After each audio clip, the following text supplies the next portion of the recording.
हामिद साहब, जब नतीजा अगर ना निकला तो तहरीक इंसाफ कह रही है हम सुप्रीम कोर्ट से कहेंगे कि जी अब आप अपने फैसले पर अमल दरामद कराइए। हुकूमत कह रही है कि सुप्रीम कोर्ट कंटेम्प्ट नहीं कर सकती है, हमने अपने आप को कानूनी तौर पर प्रोटेक्ट कर लिया है, वज़ीर आज़म ने वोट ऑफ कॉन्फिडेंस भी ले लिया है और पार्लियामेंट ने 21 अरब रुपए जारी ना करने का कहा है। और फिर जो डिफेंस मिनिस्ट्री है और जो इदारे हैं और एजेंसियां, उन्होंने बाकायदा तौर पर खुद भी प्रेजेंटेशन दी है या ब्रीफिंग दी है चीफ जस्टिस साहब को जाके। आपको लगता है कि वाकई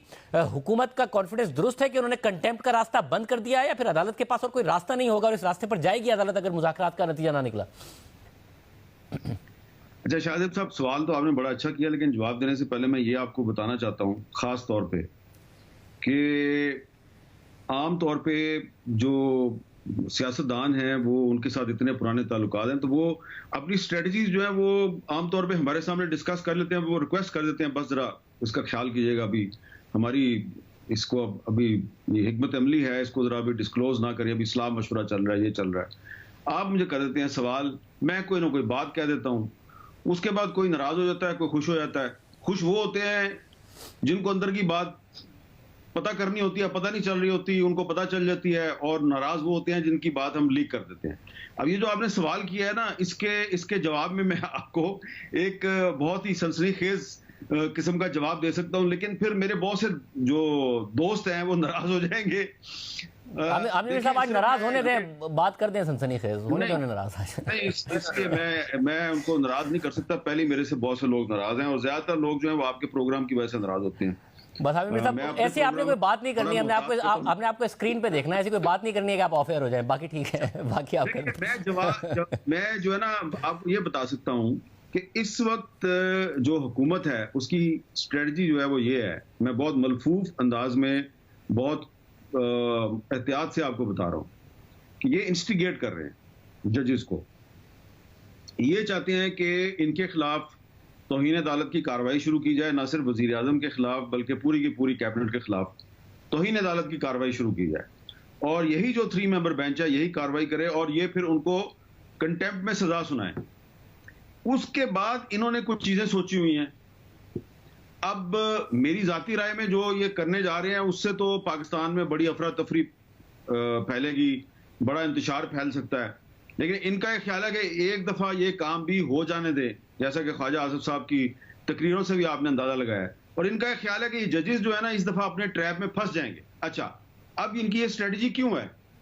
इनकी स्ट्रेटजी इसलिए है कि ये समझते हैं कि माजी में जब भी सुप्रीम कोर्ट के जज साहबान ने किसी वजीर आजम के खिलाफ तौहीन अदालत की कार्रवाई की या उसको डिस्क्वालीफाई किया तो इन जजों के पीछे एस्टेब्लिशमेंट खड़ी थी, और ख्वाह वो यूसुफ रज़ा गिलानी साहब थे या नवाज शरीफ साहब थे, उनके नवाज शरीफ साहब को जब डिस्क्वालीफाई किया गया था तो आपको याद है ना, वो भी कहते थे कि मैं भी बड़ा पॉपुलर हूं, लेकिन उनकी चली बेचारे की कुछ नहीं। तो ये अब हुकूमत चाहती है कि इस दफा एस्टेब्लिशमेंट जो है वो इनका ख्याल है कि सुप्रीम कोर्ट का साथ नहीं देगी, तो ये जरा अकेले एस्टेब्लिशमेंट की मर्जी के बगैर किसी वजीर आजम के खिलाफ कार्रवाई करके देख लें,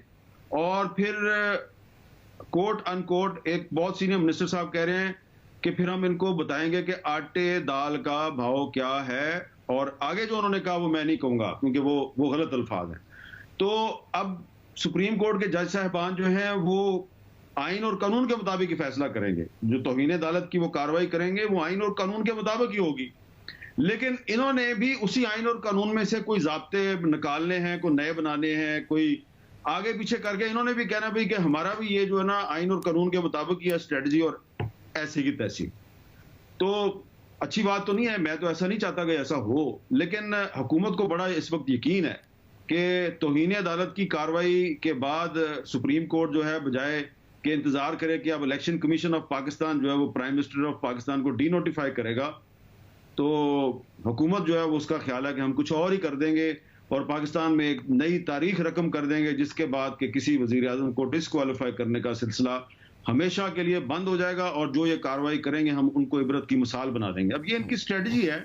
मैं उसकी डिटेल में नहीं गया, बारीकियों में नहीं गया, थोड़ा सा आपको बता दिया, और अब इसके फौरन बाद चंद ही मिनट में मेरे पे भरमार हो जाएगी और वो कहेंगे कि देखें हम अब आइंदा से आपके सामने बात ही नहीं करेंगे। आमिर साहब बहुत शुक्रिया, आमिर साहब की गुफ्तगू आपने सुनी है।